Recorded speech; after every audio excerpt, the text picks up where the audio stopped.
Welcome back to On the Beat, everyone. I'm your host, Rachel Hurd, and today we're in the studio with two of our favorite guests from Gastroenterology Associates, Dr. Ricky Johnston and Dr. Richard Hurd, and we're going to talk about colonoscopies today. Welcome back. Thanks. Thank you. Good to have you. And this is an interesting topic, something that we should all be aware of. And a colonoscopy, correct me if I'm wrong, has the recommended age changed recently? Has it not gone down to a younger age for pre-screening? Correct. It used to be recommended starting at age 50 for everybody, even if you were thought. not having any problems. Now it's 45, so that has great. changed. And the insurance companies, more importantly to most of our patients, have started covering that now too, Okay. for the most part. Well, that's good news. Well, tell us what a colonoscopy is. Tell us about it.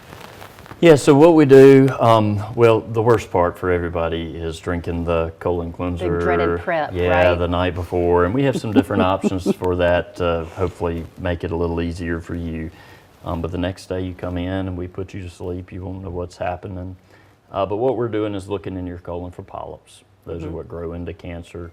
If you catch polyps when they're small, you can snip them out right then. It's very easy, and then they don't cause problems. So you would do that during the same procedure while the patient was already out? That's right. Oh, okay.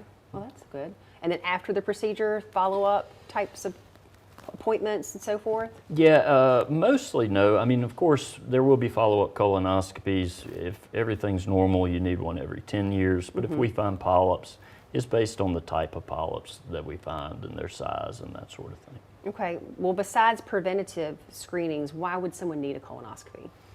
For lots of reasons.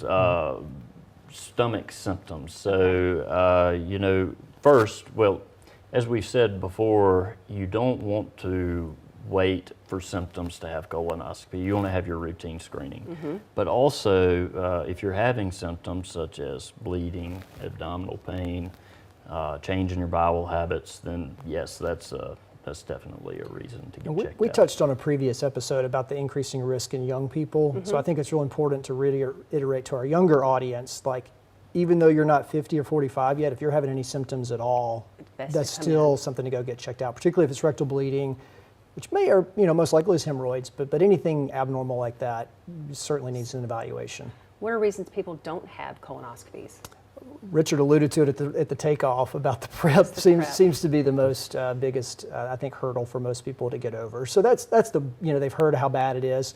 And we'll find frequently that people come in once they have it done and think it's not as bad as they were anticipating. But I'd say prep is probably the biggest hurdle. And then, people are either afraid of being put to sleep, they're afraid maybe of what might be found. We run into some other factors, socioeconomic, and then transportation issues with some patients who may not have family and support to give them a ride. Because since you're put to sleep for the procedure, you do have to have a ride home. Somebody take you home. Yeah.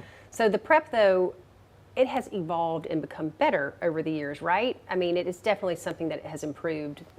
Oh, yeah. I think it's as scary as it used to be. Yeah, well, that dreaded gallon jug, Go Lightly, that's been around forever is still around. And believe it or not, some people choose to do that because they've done it before and it was fine for them. But yes, there are many low volume preps now that are easier to drink, easier to take.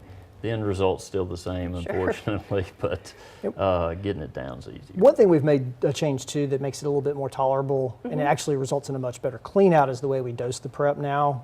Instead of having people drink this whole big gallon jug the day before and being miserable for 4 hours, we have them drink half of it the night before, and then actually they'll get up the next morning and drink the other half the next morning, finishing a couple of hours before they come in for the procedure. It's not as much at one time, and it actually gives us a much better prep in the colon. Okay. What about complications from a colonoscopy?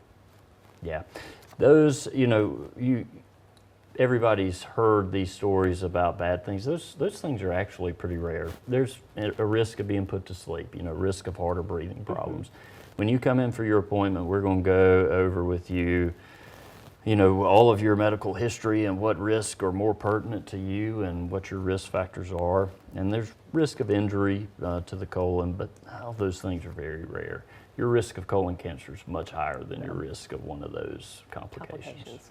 Well, that's a lot of information. I appreciate y'all sharing that with us. I know we're going to do one more segment next month, and we're looking forward to it. Yes. If you want to find out more information about colonoscopies, prep, and the procedure, call our friends at Gastroenterology Associates to schedule your appointment. The doctors will take excellent care of you. All the information's up on the screen. We'll be back after this short break.